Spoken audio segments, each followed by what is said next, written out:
எங்க வாழ்க்கை அதுல இருக்கும் அன்ப பாக்க கரும்போடு காக்கா குருவி கதைய கேட்க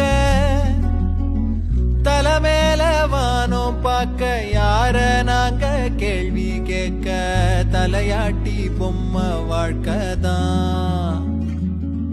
ஒரு குருவி கூடும் சிறு கவிதை பாடும் அடகளத்து மேடும் சின்ன வரப்ப தேடும் அந்த விளைஞ்ச காட்டுக்குள்ள வளைஞ்சு ஓட இந்த மனசும் ஏங்காதா ஒரு ஆத்து மீனும் துள்ளி குதிச்சு போகும் மீன் குழம்பு வாசம் எங்க காத்தில் வீசும் நொடி பசிச்ச நேரம் அந்த பழைய சோறு